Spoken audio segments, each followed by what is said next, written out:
क्रांतिसिंह नाना पाटील खासदार होते तेव्हाची ही गोष्ट आहे। ते एकदा मुंबईला निघाले होते। त्यांच्यासोबत भाळवणीचे हंबीरराव धनवडे नावाचे कार्यकर्ते होते। हे दोघे कराड रेल्वे स्थानकावर गेले तर त्यांना समजलं गाडी निघून गेलेली आहे। दुसरी गाडी रात्री खूप उशिरा होती। ते पोहोचले तेव्हा रात्रीचे 10 वाजलेले होते। आता गाडी तर गेलेली, वाट पाहण्याशिवाय पर्याय नव्हता, म्हणून ते दोघे तिथंच बसले। थंडीचे दिवस होते, कडाक्याची थंडी होती। यांच्याजवळ पांघरायला सुद्धा काही नव्हतं। तशाच थंडीमध्ये ते गाडीची वाट पाहत बसले। त्या स्टेशनवर ते दोघे आणि एखाद दुसरा कर्मचारीच होता। बाकी सगळी शांतता होती। दरम्यान दिवसभरच्या कामाने थकून गेलेल्या हंबीररावांना झोप यायला लागली, म्हणून ते बाकड्यावर कलंडले। तशीच त्यांना झोप लागली। काही वेळातच ते घोरायला लागले। साधारण 2 तासांनी स्टेशनवर वाजणाऱ्या घंटेच्या आवाजाने त्यांना जाग आली। ते एकदम उठले तर तेव्हा त्यांच्या लक्षात आलं की त्यांच्या अंगावर लुंगी पांघरलेली आहे आणि क्रांतिसिंह नाना पाटील मात्र थंडीमध्ये कुडकुडत बसलेले आहेत।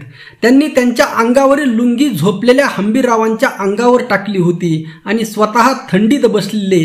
तो प्रसंग पाहून हंबीरराव गहिवरून आले।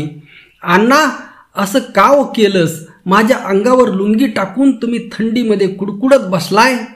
हंबीरा, तू इळभर रानात राबून कंटाळला होतास। पडल्या पडल्या तू घोरायला लागलास, पण ही थंडी कशी? कुडकुड करायला लागलास। थंडीने झोपतच तू गळ्यापर गुडघं आखडून घेतलंस। मला ते बघवलं नाही, मग टाकली लुंगी तुझ्या अंगावर। ते ऐकून हंबीरराव यांना हुंदका फुटला। ते रडायला लागले। त्यांची समजूत घालत क्रांतिसिंह नाना पाटील म्हणाले, हंबीरा, रडू नको। अरे मला सवय झाली इंग्रज सरकारच्या विरोधामध्ये लढताना लई वाईट दिवस काढल्याची। मला थंड वार पावसाची सगळ्याची सवय झाली। तू दिवसभर रानात राबून आला होतास, तुला विश्रांती मिळावी असं मला वाटलं। मग नाना बोलत होते आणि हंबीरराव हुंदके देत ऐकत होते। दिवस निघून गेले। काही काळानंतर क्रांतिसिंह नाना पाटील जग सोडून गेले। हंबीरराव यांना खूप दुःख झालं। त्यांना या शोकातून बाहेर यायला बरेच दिवस लागले। नंतर ते सावरले। नानांची स्मृती जतन करण्यासाठी त्यांनी त्यांच्या घराला नाव दिलं कॉम्रेड निवास आणि बैठकीच्या खोलीमध्ये भिंतीवर क्रांतिसिंह यांचं एक मोठं तैलचित्र करून घेतलं। हंबीरराव कॉम्रेड होते, ते नास्तिक होते, पण रोज सकाळी संध्याकाळी जेवताना त्या तैलचित्राजवळ जात 2 हात जोडत आणि पुन्हा जेवण करत। लोक त्यांना म्हणत, तुम्ही आयुष्यभर देवाला कधी नमस्कार केला नाही आणि या फोटोला मात्र रोज हात जोडता, हे कसं काय? ते सांगत, बाबांनो, तुम्ही ज्या देवाला जाता तो देव तुम्ही पाहिला नाही, पण हा देव मी पाहिला आहे। त्याचं देव पण मी जवळून बघितलेलं आहे, म्हणून या देवाच्या मी पाया पडतो। ते असं म्हणायचे आणि बोलता बोलता गहिवरून जायचे। हंबीरराव थकले। त्यांनी एक दिवस त्यांच्या मुलाकडून वचन घेतलं, माझ्या माघारी अण्णांना विसरू नका। मी जसं त्यांना नमस्कार केल्याशिवाय जेवत नव्हतो तसंच वागा। दिवस निघून गेले। एक दिवस वयोमान झाल्यावर हंबीरराव काळाच्या पडद्याआड गेले।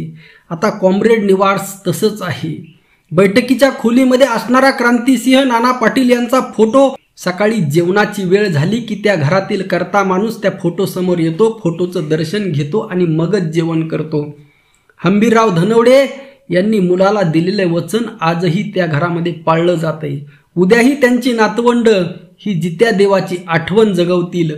आजोबांनी प्रत्यक्ष अनुभवलेल्या क्रांतिसिंह नाना पाटील या माणसातल्या देवाचं विस्मरण त्यांना कधीही होणार नाही।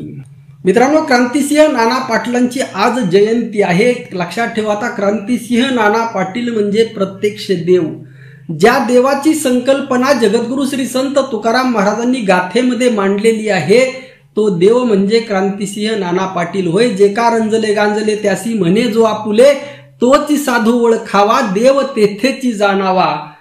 हा देव म्हणजे क्रांतिसिंह नाना पाटील। लक्षात ठेवा, क्रांतिसिंह नाना पाटील सत्यशोधक होते।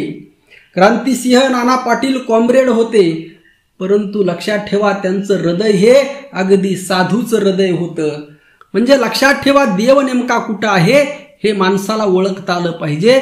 अशी ही देव माणसं प्रत्यक्षामध्ये होऊन गेलेली आहेत, परंतु आपलं खास करून बहुजन समाजाला याचं विस्मरण पडलेलं आहे आणि आपण खोट्या देवाच्या मागं लागलेलो आहोत. लक्षात ठेवा, आपण परत सांगतोय, खोट्या देवाच्या मागं लागलेलो आहोत. खरा देव ओळखायला शिका.